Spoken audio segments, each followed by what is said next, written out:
Pod Candy! A podcast about cults, crimes, and killers.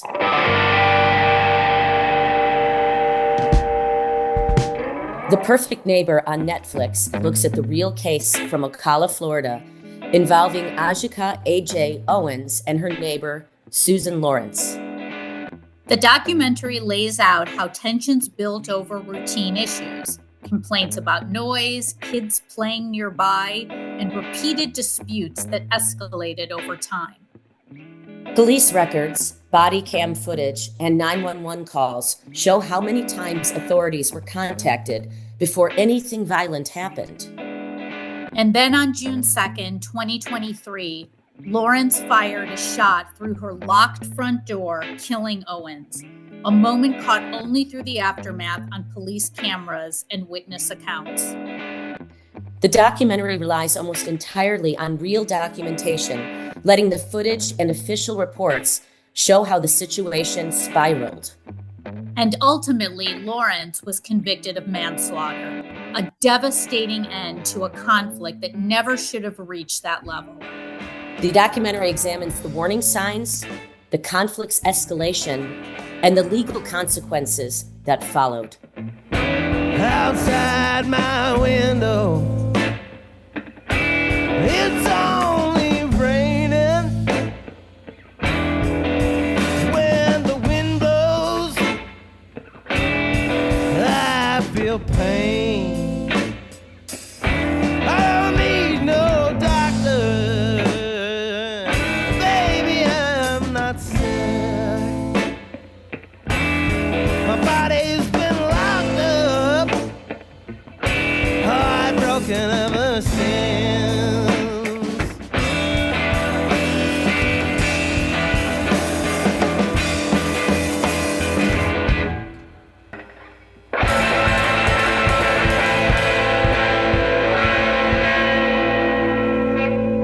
Really, Stacey, like this is one that you, I think, brought to our attention. I had seen it on Netflix, but it was one of those that I was like, I don't know if I'm going to watch it. And then you mentioned it, and it was really difficult to get through. It was really difficult to watch.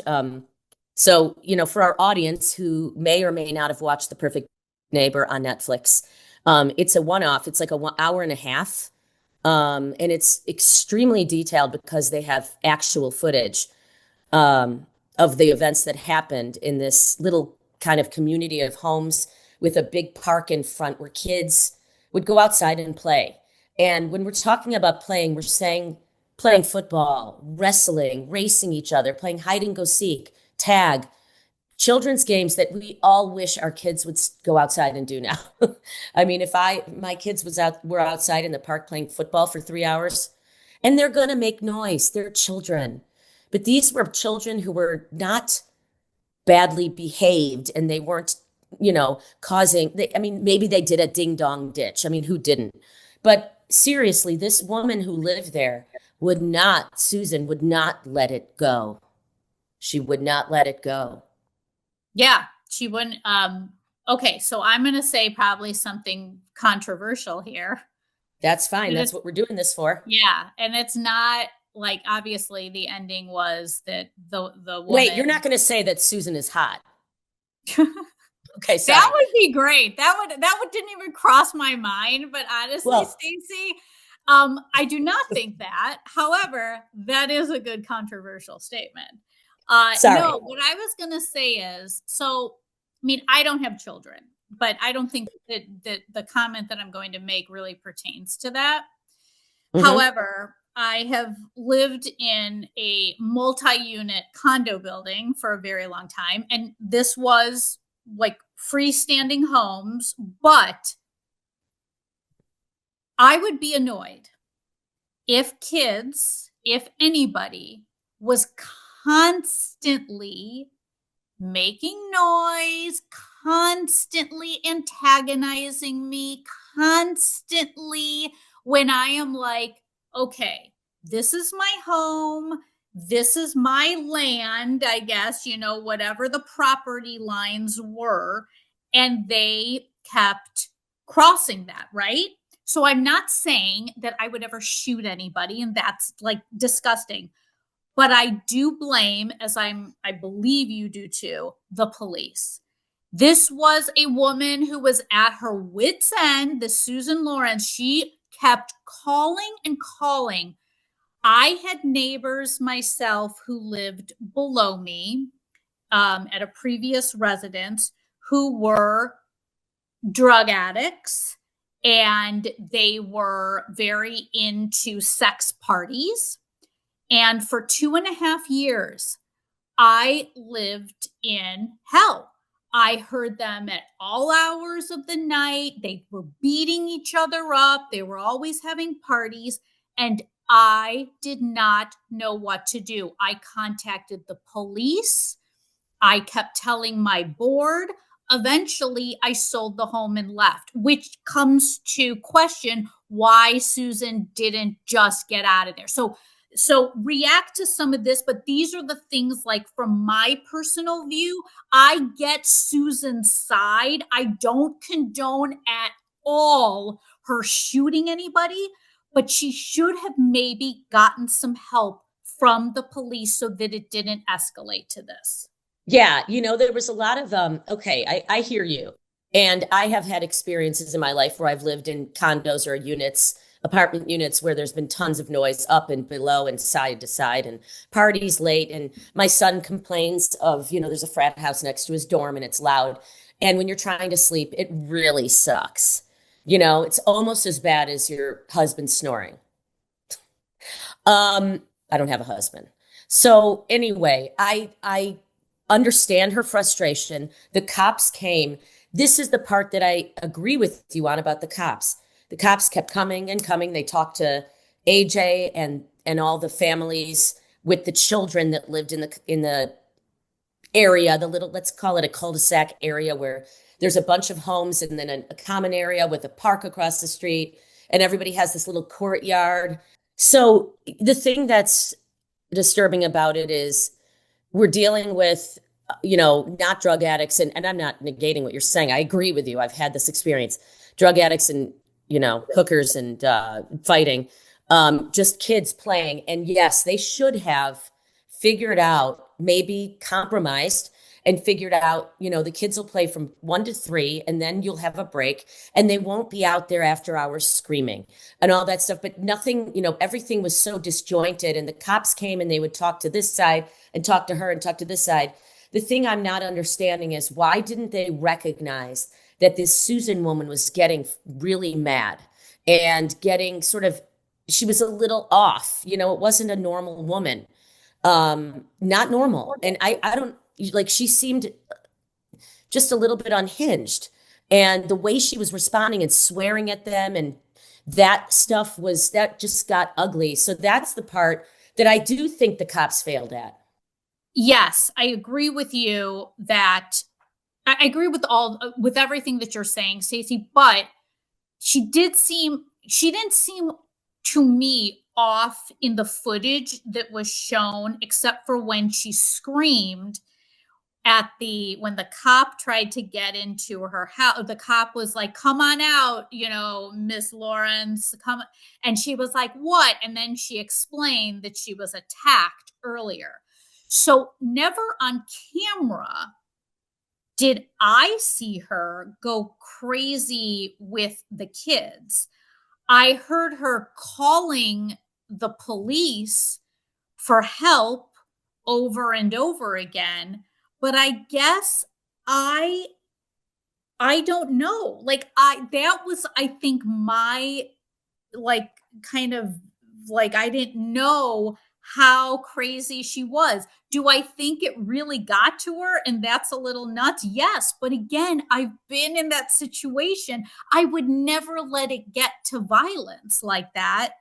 But I get her frustration, because if things don't stop and you're constantly asking for help and you're getting a bit antagonized, where are you supposed to go? So maybe we would all get a little crazy.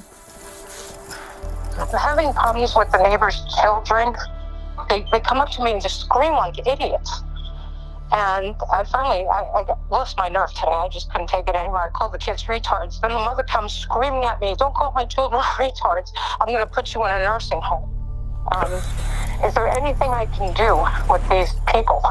Because they're getting ridiculous. I mean, I don't bug anybody. I'm a single woman. I work from home. You know, I'm peaceful and quiet. I'm like the perfect neighbor. You barely ever see me. Number 3. I think 1 and 2's on that side. It's an open field for them to go play. It's not an open field. It's two parcels that one belongs to him, one belongs to the neighbor. It's not an open lot. Okay, so it doesn't even belong to you. I understand. Okay, so we've instructed the kids to not bother you. Okay. Or if you come out and you say something to them, they're supposed to go get their parents and what about her threat that she's going to come and drag my ass and beat me? well, that's not what she said, according to her. Oh no, that honest to God, she said Okay, that. well, at the end of the day, it's she said, and on top of what the kids said that you had came out and you were coming at them in an aggressive manner, and they thought that you were going to hurt him. So Oh yeah, I'm sure. I have to believe you, but I also have to believe them. But what is the law there? That's the issue, right? The stand your ground law with the shooting, and you stand your ground, you know, you're saying like, no one's coming after me, but I'm in my place. Stop knocking on my door. Stop coming to my door. Leave me alone. Leave me alone. And she shot. So that's the issue. And maybe Dr. John knows about this more, about that stand your ground law too, that I don't understand as much about. 911, what is the address of the emergency? I think somebody just got shot. I heard one shot and everybody screaming, "Call the police, call the police." And I think somebody got shot. Hey, that boy, stay over here! Hey, somebody call 911. Yes. My neighbor has been screaming at the kids outside, and all of a sudden I heard what to me sounded like a gunshot. It's the old lady that always calls the cops over here. Alright, and it looks like we're receiving multiple calls in reference to this also. 911, what is the address? Somebody got shot! His mom got shot! Hey, is your mom laying in the grass? Yes!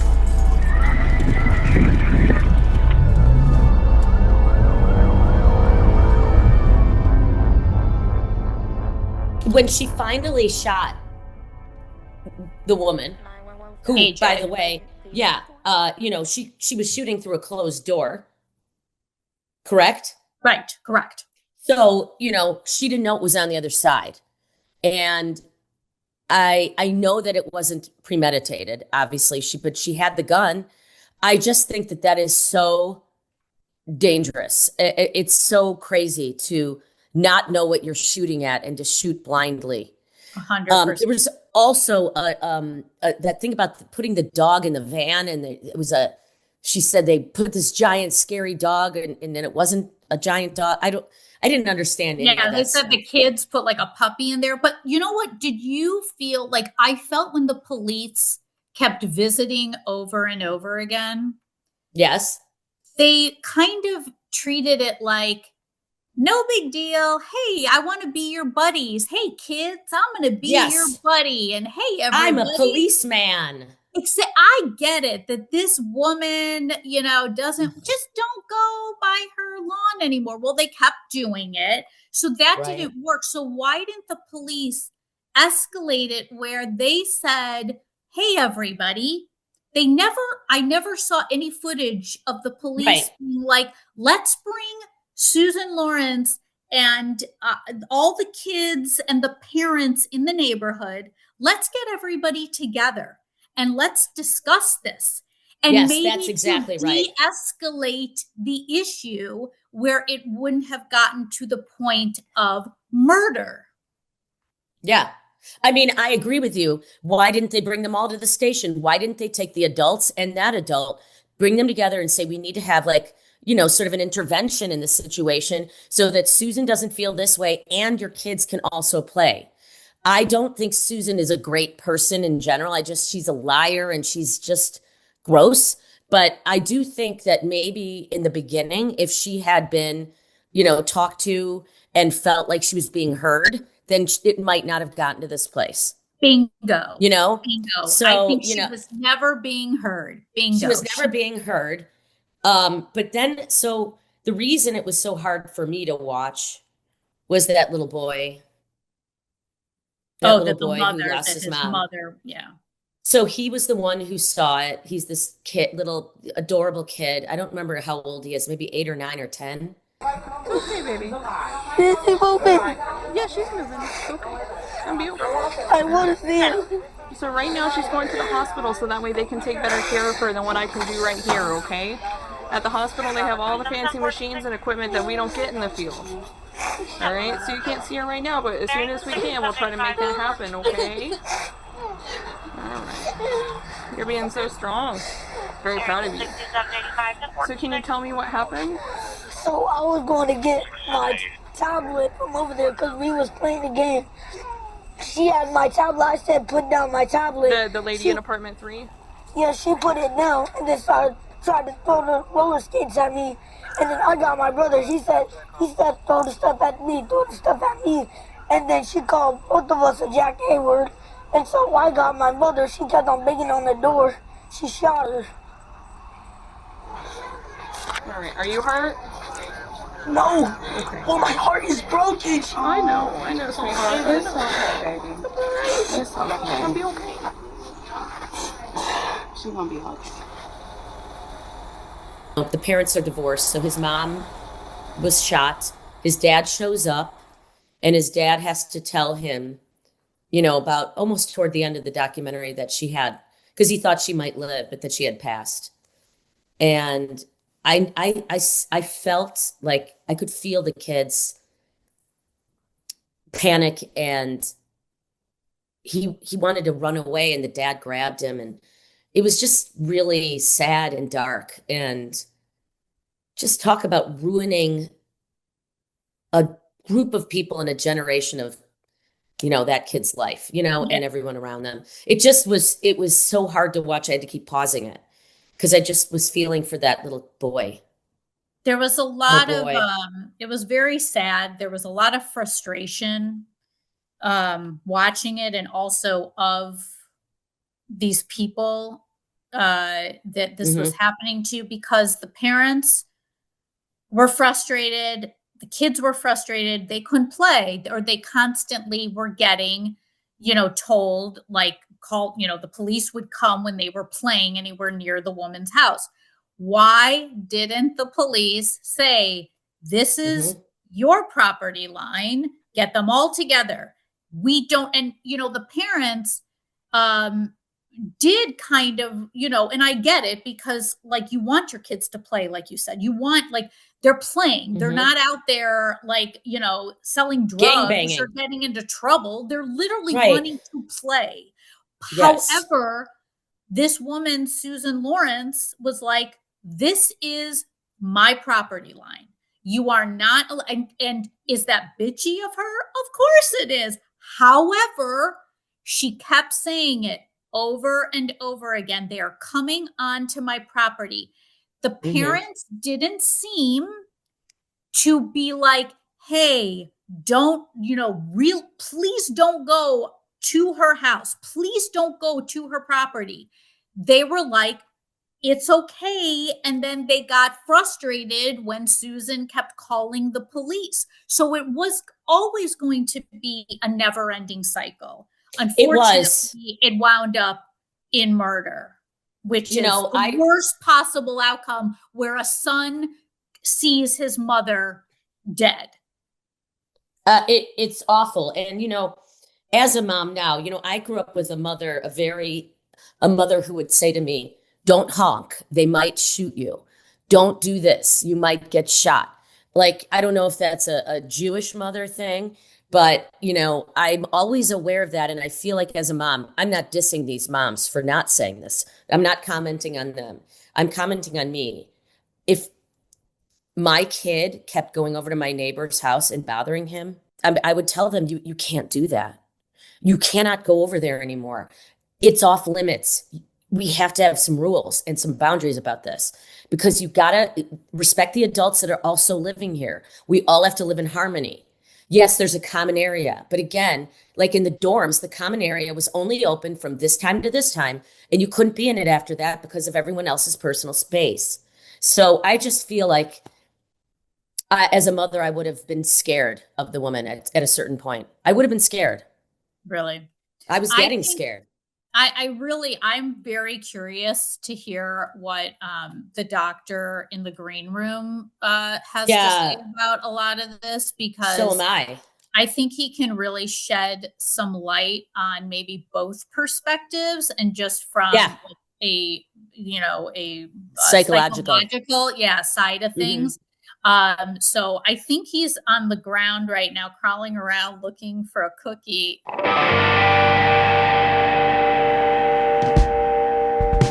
Doctor, are you there? I'm Are you there, opening the door doctor? as we speak because do you provide any heat in the screen room? It's cold as hell. No, we have some space heaters. We'll bring them in next It time. sure woke Sorry me up, about though, that. I'll tell you that. Besides this topic, which is, exciting and incredible. I always like to start by commenting on the documentary itself, and interesting production, and the sense, as Stacey said, it was like almost exclusively, I think maybe exclusively, the body cams of the police, and then of course the video running in the police station where they're interrogating Susan Lawrence. So very interesting. But again, here's where we come in, because there was no explanations, there was no understanding of what was going on. So here's where Pod Candy comes into our contribution here, because let's talk about what the heck was going on here. And I like Dory's point too, about the noise and the kids and how aggravating it is. I think we've all lived in situations where, somebody or somebody else was making noise. And I have to say, to also reveal to you both, you may not know this, but I kind of grew up in an area like that in the inner city of Chicago. We played on the streets. It was predominantly African-American community. I also had a neighbor like Susan Lawrence. I'm going to change his name. Let's call him Joe. And he was a neighbor that just was obsessed with his grass. And if you could see his grass, you'd joke, because it wasn't grass like you see in a suburban home. There was plotches of bareness. The grass was like it was hideous. But he would tend to his grass, and when we missed the ball, whether it be a baseball, football, soccer ball, and it went on his grass, out of nowhere, this guy would come out and scream at us, and he would even take our balls and confiscate them. But here's the interesting thing, which I think it points out what both of you were talking about. He was a total pain in the ass to us. There's a couple things to say about this, which pertains to the documentary. One is that his tactics, like Susan's, only just made things worse. Because what did we do?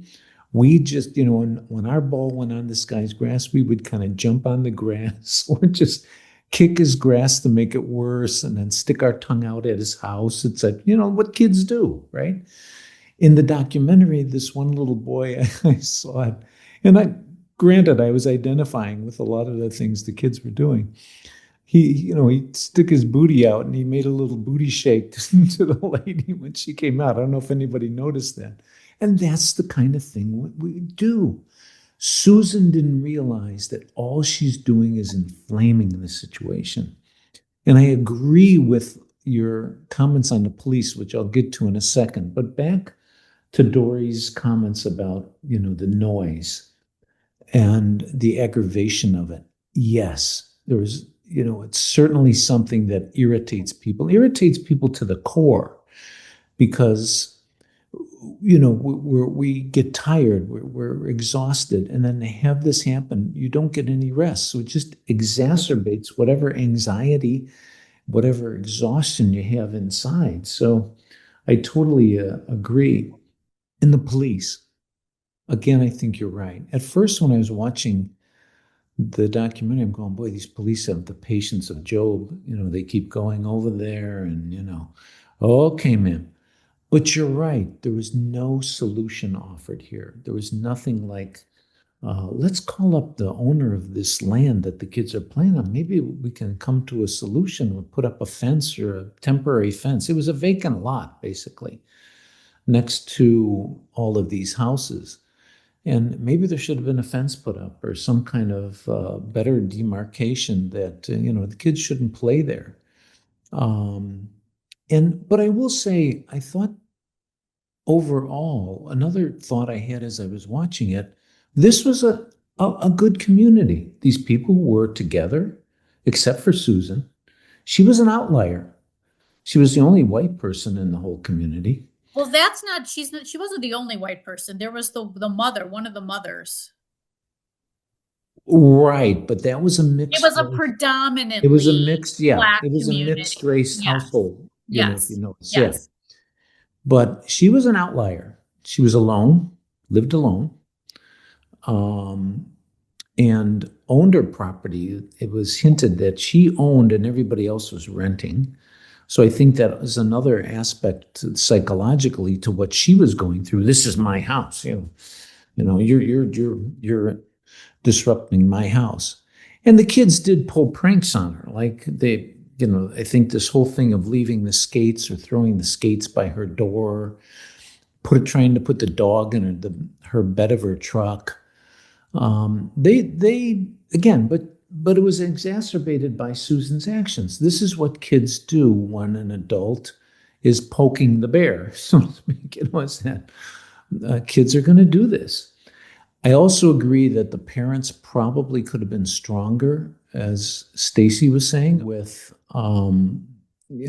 controlling the kids. Leave the lady alone. Yeah. This is really getting old. Yeah. At a certain point, it gets annoying and obnoxious, which I agree. I totally agree with you, Dori.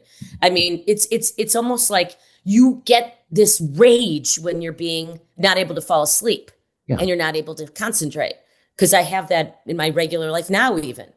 It's not even though the falling asleep though, too. It is a constant, it was, I think I related a little more because it was like a constant, antagonizing of somebody. Like, we know this person doesn't want us to be here or anywhere around her, but you know what? Yep. We're going to play around with it. So again, I'm not condoning at all what she did, but any violence, right? And John, maybe you're the neighbor guy too, with the bad lawn that never wanted you around it. It sounds like these are like very tightly wound people that may be people that do live alone. And again, because I'm the same way. I live alone. I like control of things. So that's why I think I saw it in a way that I did. Again, not condoning the murder, but I understand where Susan Lawrence was coming from. She should have been left alone. She was never going to be happy when people were constantly antagonizing her. So just leave her alone.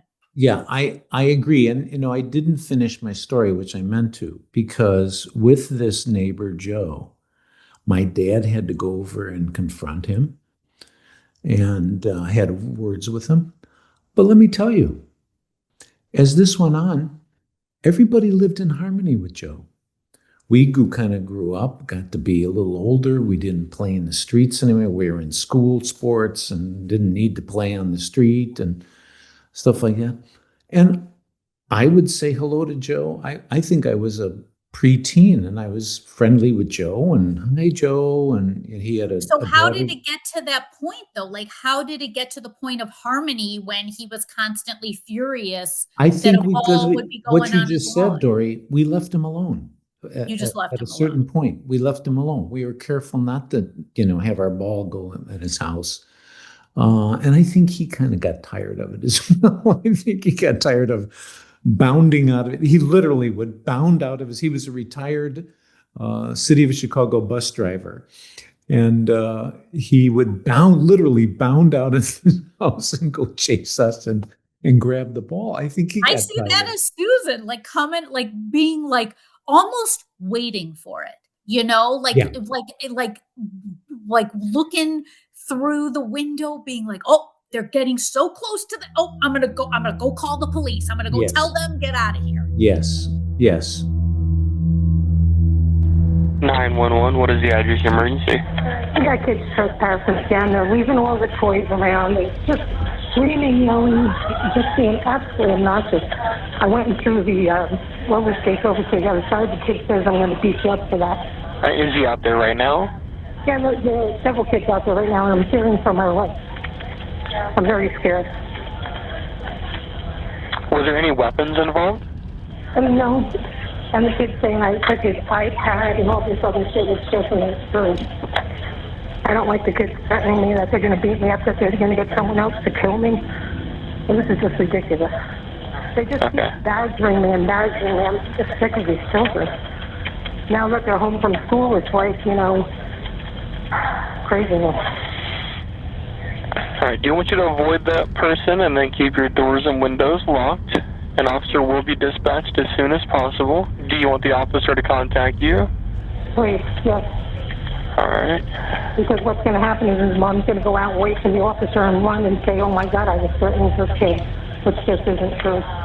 All right, and then I'm going to go ahead and let you go, but please call us back if anything changes or if you get any further information or if they do leave, okay? Okay, thanks. So let's talk about her dynamics. Again, I think this is where Pod Candy's contribution comes in, to put in, a little background into people like this, rather than just, like this documentary. Nice documentary. I'm not knocking it, but it didn't give any explanations why. It just kind of recited the facts and let's fill in the details. Everyone on Pod Candy here. Angry woman. Let's do a little forensic psychology here. Lives alone, older, not very attractive.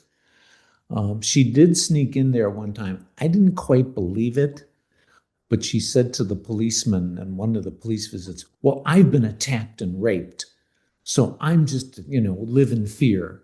I don't know. The way she spewed that out, I didn't really believe it. That's not what somebody says, and the way she said it is not what a victim sounds like. So I didn't really believe that. I think she was trying to emphasize that, I'm afraid. She didn't even look afraid to me, ever. She looked more in command, and again reminded me of my neighbor Joe, who was just angry, bitter, and I think, again, if we spin some theories on Susan, single woman, bitter, some trauma happened in her life. Was it a bad relationship? What is she doing alone? Why did she pick to live in that community? And why didn't she ever sell her place or move when, one thing I did want to ask, is your neighbor Joe still around? He sounds right up my alley.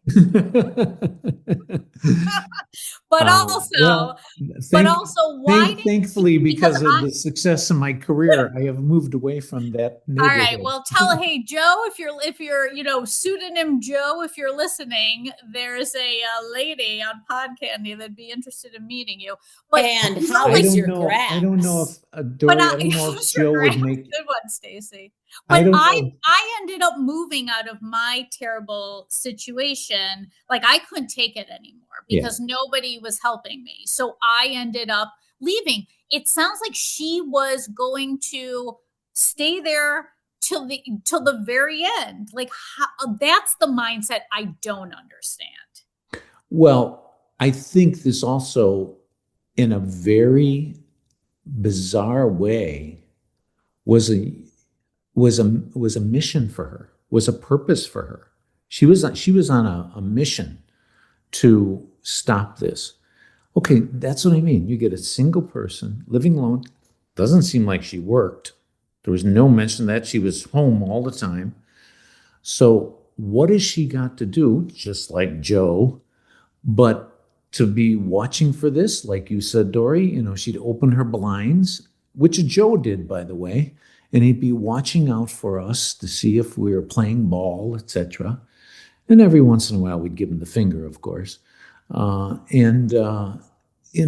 This becomes, in a very paradoxical psychological way, a mission or a purpose in life. She was on a vendetta to. Wouldn't you like to, though, have known a little bit more about her, like you said? Absolutely. Like, what was her background? And the fact that you said, and I appreciate your view on this, that when she just blurted out that she was attacked and that's why she yelled, we really don't know, right? Like, we don't know. She could have been, and she may not have been. Like, it could have just been a convenient statement. Yes. But we know nothing about her. And that's, I think, where I enjoyed the documentary quite a bit, but because I loved all of the footage from the body cams, but I think they really missed something by finding out more about her and maybe why she was the way that she was and why it affected her so much that she was constantly being bothered. I agree with the judge, where the judge said this was not done out of fear. It was done out of anger.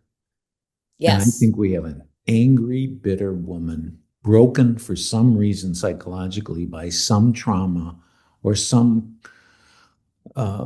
culmination of events in her lives that makes her angry, lonely, bitter woman. And triggered by shit, Yeah. like triggered by kids yelling and talking. And again, kids don't usually antagonize people unless the adult is being rude or, do you know what I'm saying? Like, That's what I meant earlier, Stacey, about that she poked the bear because the kids just want to play. Yeah.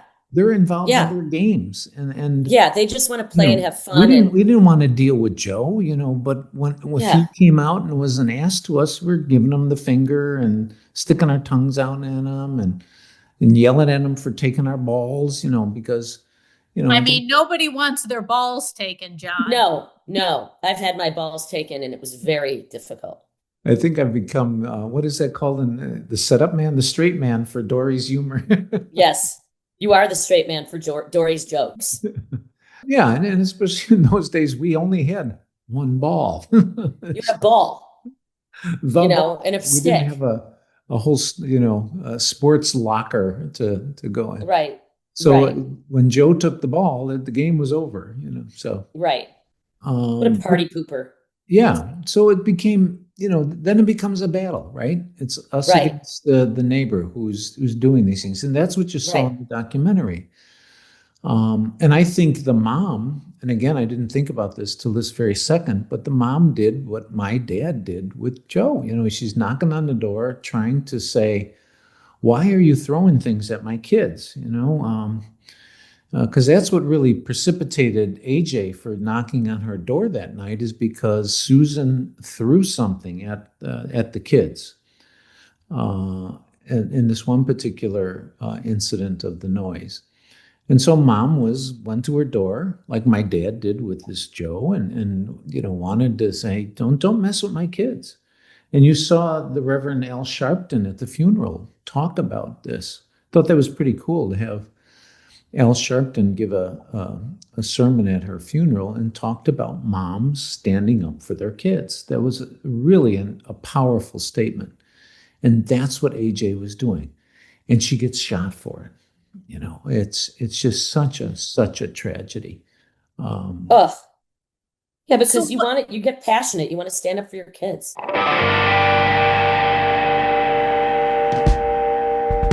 I have the question about the stand your ground laws. What does that mean? Like, they weren't like going at it with like the mother, AJ, was outside and Susan thought, which from her perspective, that they were going to come in and hurt her and she just shot through the closed door. So is that stand your ground? And is it only in Florida? Is this a law that, I guess it's like a rare law though, right? It's not everywhere. It's not that rare. There's many Are you states looking it up, that Dori? have this law. I am. Okay. It's about half of the United States that have it. Yeah. And here's what it is that if someone is on your property, you have the right to defend yourself. And it would be self-defense if you feel threatened by somebody who comes onto your property. Gotcha. But interestingly enough, audience, what the police drew out of Susan is that she was looking up this law days before this shooting took place. So she knew that she could do this, attack somebody who is on their property. So it is premeditated. Yes. So it was premeditated. I forgot about that. Yeah. So she thought about doing that. Yeah, that was Why key. does she have a gun? 2 guns.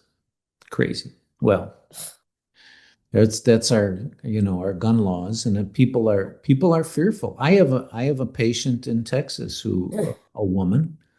She was single for a long time. Now she's got a partner, but she carried a gun in her purse all around Texas because she was just fearful of the world.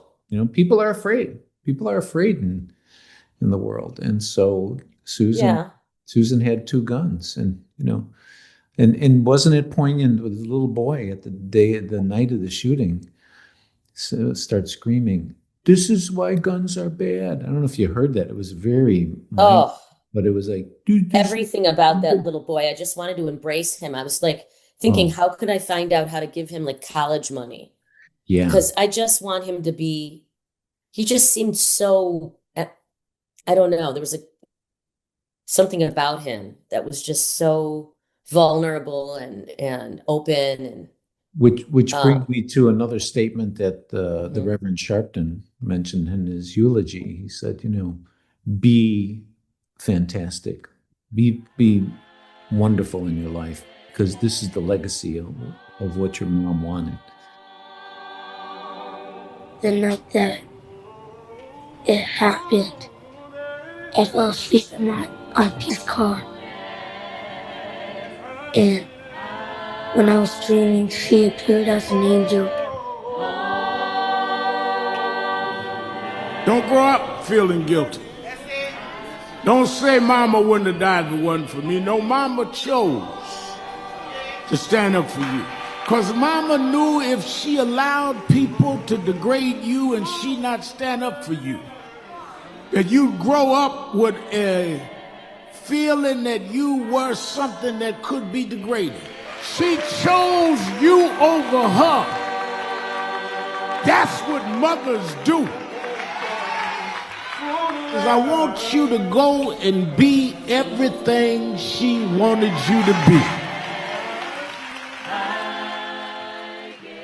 And so, like you said, I hope that little boy is a success in life and can use this to, motivate himself and to be a success.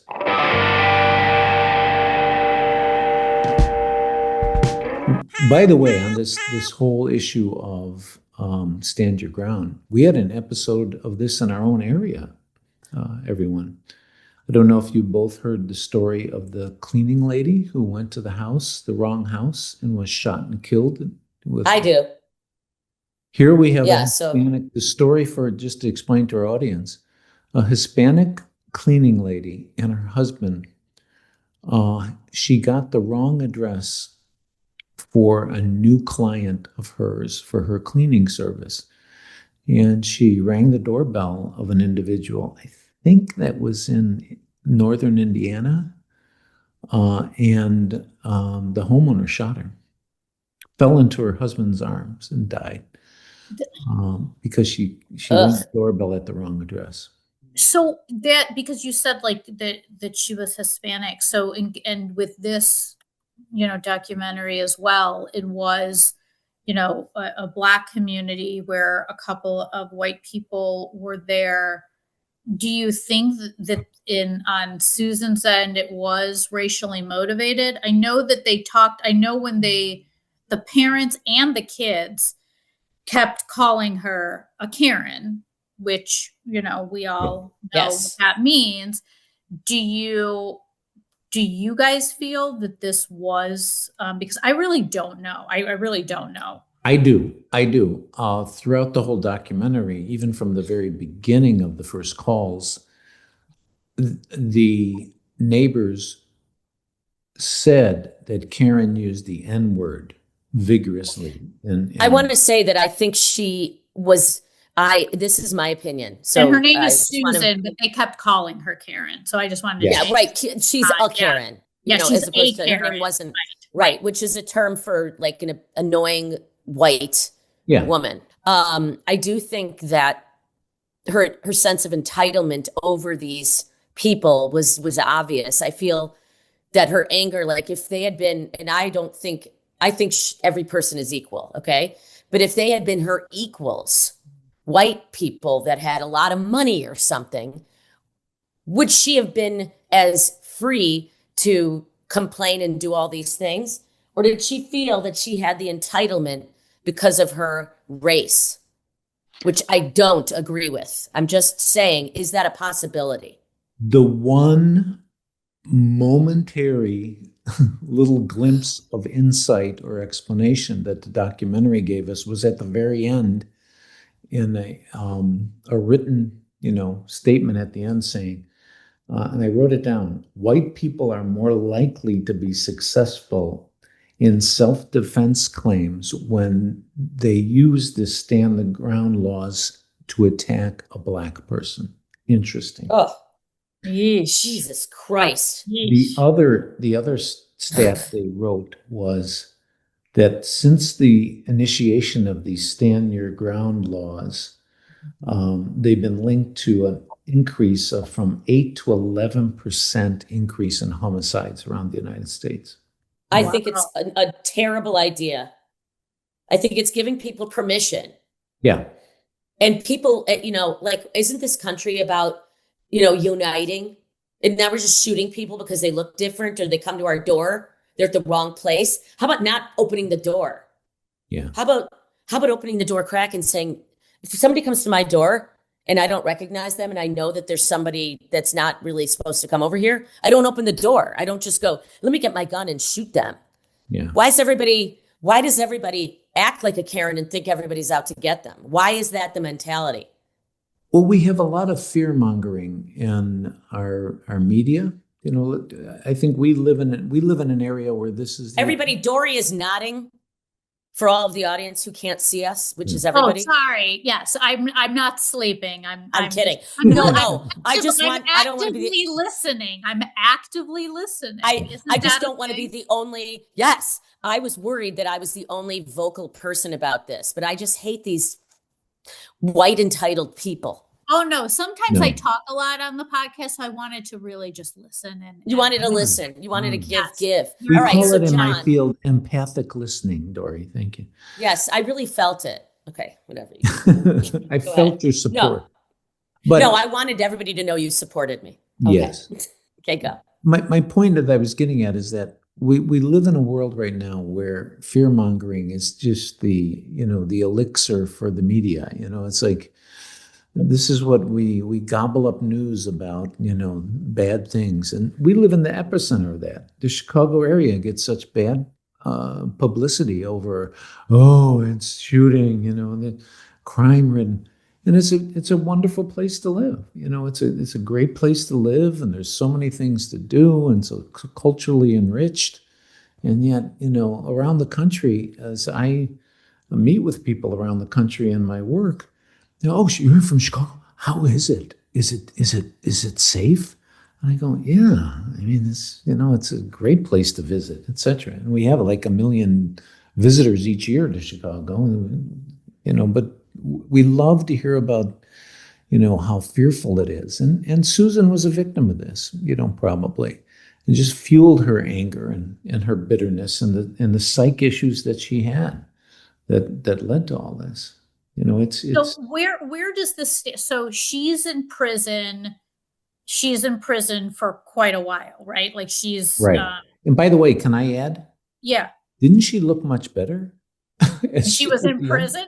When John, she do was in you have a prison? crush on Susan? Wait, No, are you no, saying no. that Susan? I'm not saying she's Wait, are you Dori saying hot. prison Susan is hot?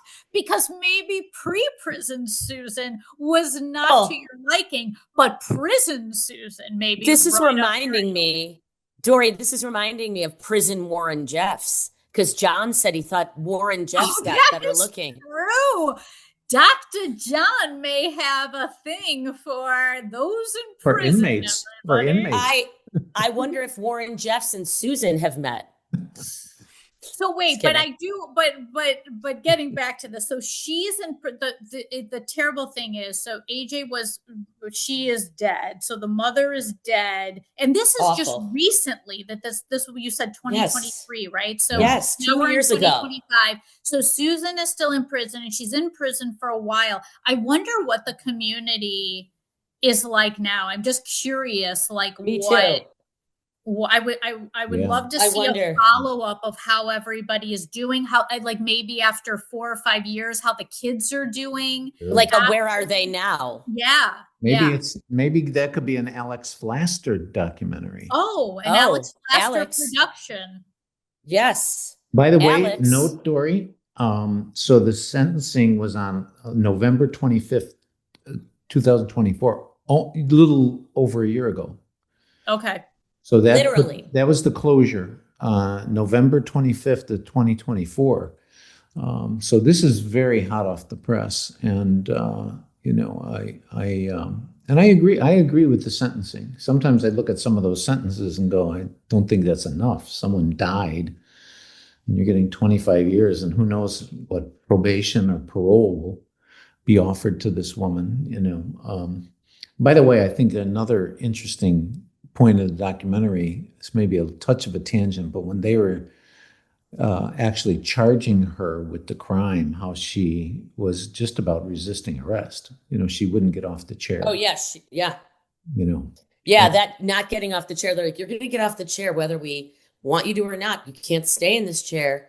And you could see her sort of like realizing that the minute she got out of that chair, it was over.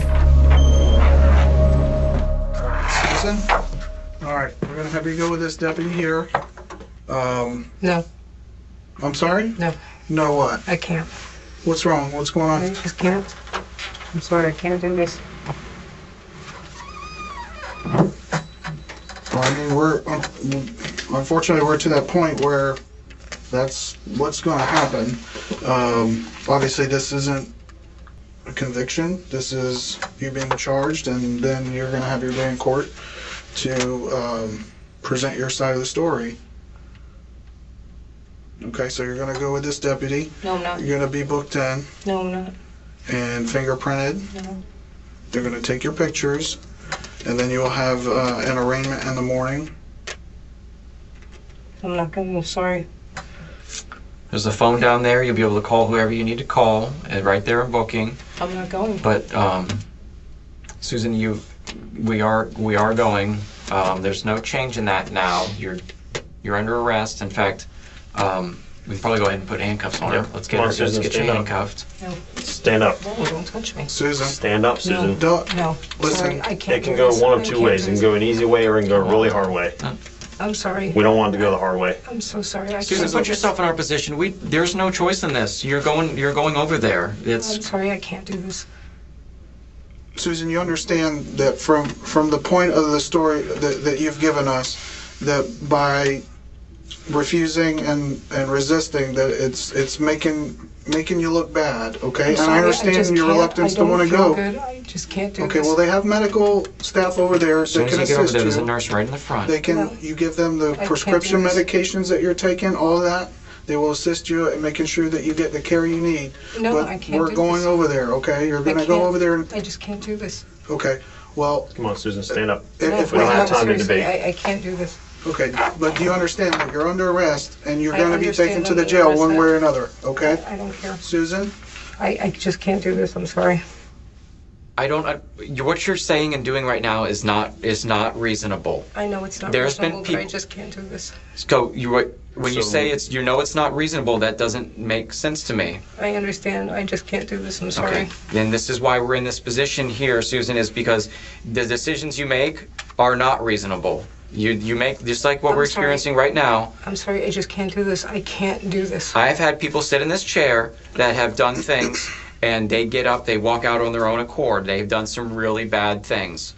Okay, you're not the only person, but I need you to. I just feel horrible. I can't do this. Okay, well, we're gonna go to the jail. There's no changing this. There's no stopping it.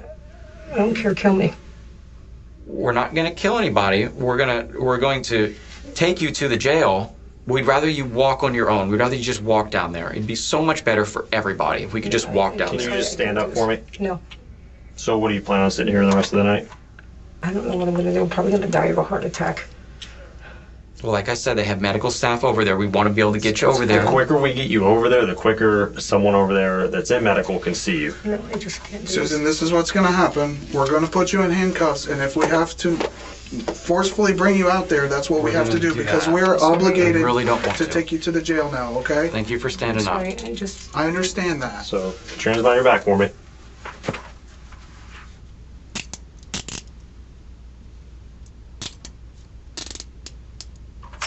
Thank you, Susan. I didn't do this on purpose. This wasn't a purposeful act. I did not premeditate it. I didn't do anything like that. This is ridiculous.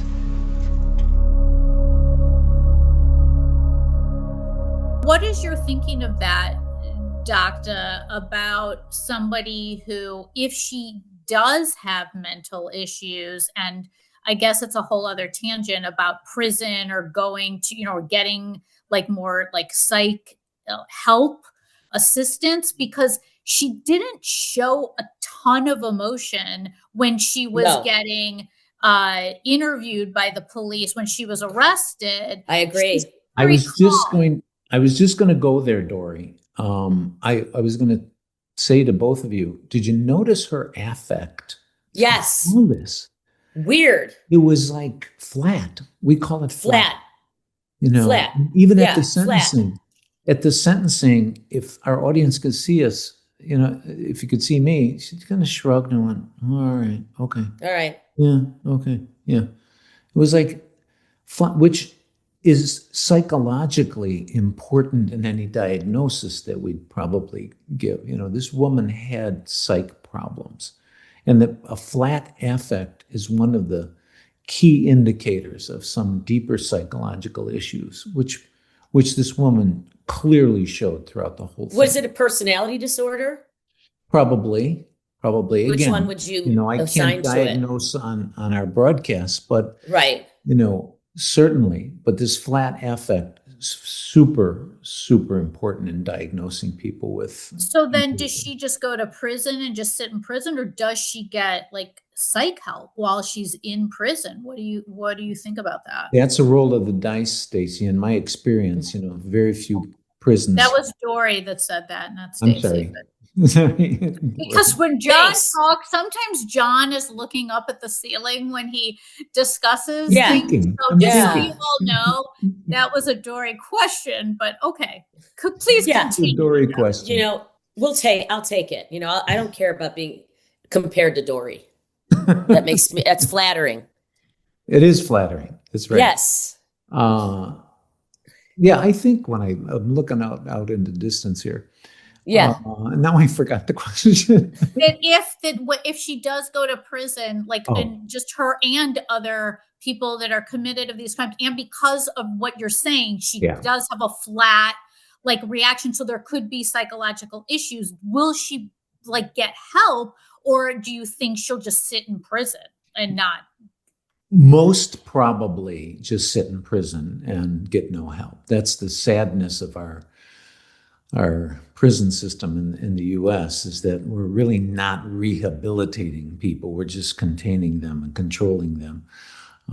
But there are rare instances where people do get help. I mean, there's a lot of programs out there throughout the country where psychologists, social workers in training do make visits to prisons and give some therapy. But, look who that is. It's students and and people in training, etc. There's some religious organizations. There was a famous Catholic nun who would go to prisons. I forget her name right now. Oh, they did the movie on her. Yeah. Who would go to Which movie? To death The row. Susan Sarandon movie. Yeah. She was the nut with Sean Penn, right? Is that who we're talking about? Yep. And she was famous for visiting prisoners on death row and helping them, etc. But the sad thing is that she probably, will not get help. As good looking as Warren Jeffs and Susan Lawrence looks being in prison, they're really not getting any mental help.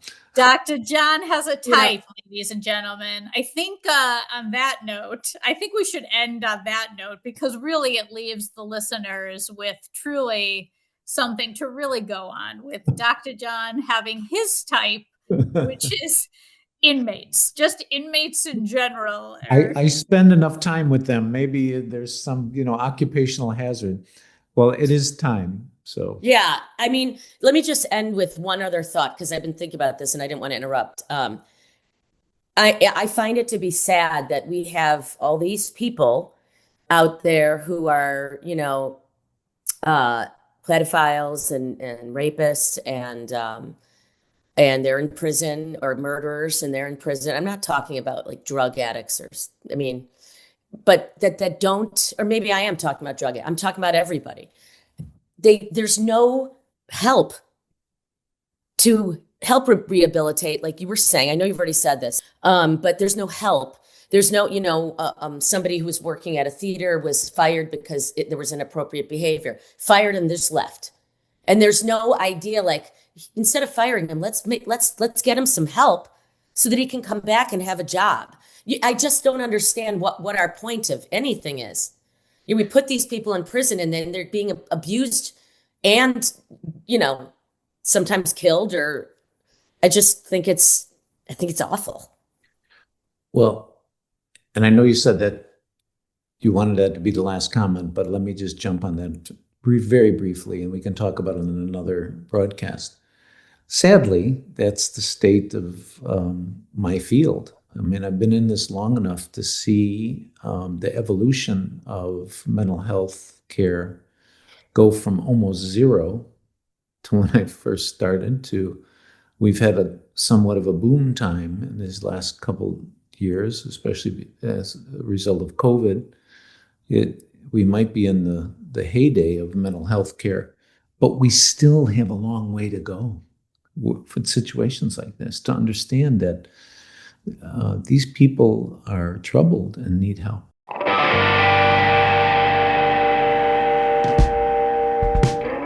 Hey, audience, can you suggest topics for our show? Do you have any ideas? If you do, please email us at info@podcandypodcast.com. Support Podcandy. If you love our podcast, consider donating any amount to buymeacoffee.com/podcandy. Every bit helps us keep creating the true crime, cult, and pop culture stories you can't stop listening to. So people can buy us a cup of coffee? Thank you to everyone for listening. On our next episode, we may be discussing a cult or a crime. Our theme music is written and performed by Midnight Current, and you can hear more from them on SoundCloud. Please visit podcandypodcast.com to learn more about us and listen to all of our episodes, or on Apple Podcasts, Spotify, or wherever you get your podcasts. Thanks so much. Pod Candy!